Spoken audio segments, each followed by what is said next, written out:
పల్నాడు జిల్లా అమరావతి మండలం నెమలికల్ల గ్రామంలో పెదకూరపాడు నియోజకవర్గ తెలుగుదేశం పార్టీ అభ్యర్థి భాష్యం ప్రవీణ్ సతీమణి భాష్యం లావణ్య గ్రామంలో సుడిగాలి పర్యటన నిర్వహించారు. ఈ సందర్భంగా గ్రామంలో ప్రతి కుటుంబాన్ని కలిసి రాబోయే ఎన్నికల్లో సైకిల్ గుర్తుపై ఓటు వేసి భాష్యం ప్రవీణ్ ను గెలిపించాలని కోరారు. అభివృద్ధి గ్రామ స్వరాజ్యం తెలుగుదేశం పార్టీతోనే సాధ్యమని తెలిపారు. టీడీపీ నాయకులు ఎడ్లపల్లి రామ్మోహన్ రావు ఆధ్వర్యంలో గ్రామంలో భారీ ర్యాలీ నిర్వహించారు. గ్రామంలోని చర్చిలలో దేవాలయాల్లో ప్రత్యేక పూజలు నిర్వహించారు. ఈ కార్యక్రమంలో జనసేన నాయకులు, టీడీపీ నాయకులు, కార్యకర్తలు, అభిమానులు, స్థానిక ప్రజలు భారీ ఎత్తున పాల్గొన్నారు.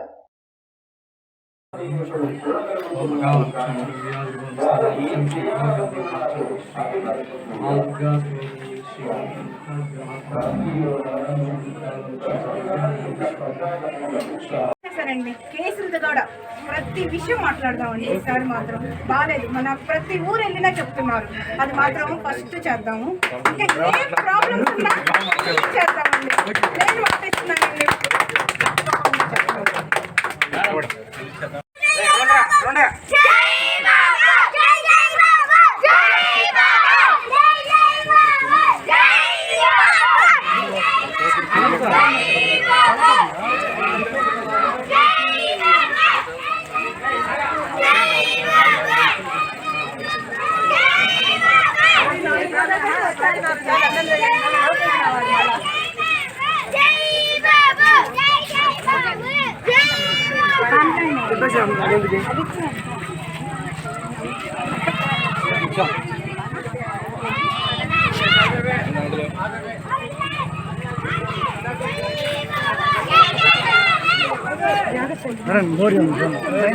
పక్కన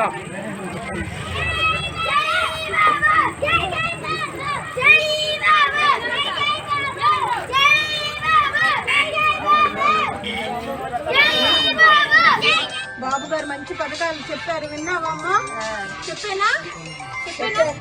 చెప్పారా? మనకి సిలిండర్లు 3 ఫ్రీగా వస్తాయి. ప్రతి రైతుకి 20,000 రూపాయలు వస్తాయి. మహిళలకి నెలకి 1,500 వస్తాయి. ఉచిత బస్సు, పెన్షన్ 4,000. ఎంతమంది పిల్లలు ఉంటే అంతమంది. మనకు ఒకళ్ళు, ఇద్దరు, ముగ్గురు, నలుగురు ఉన్న చదువుకి 15,000 వస్తాయి.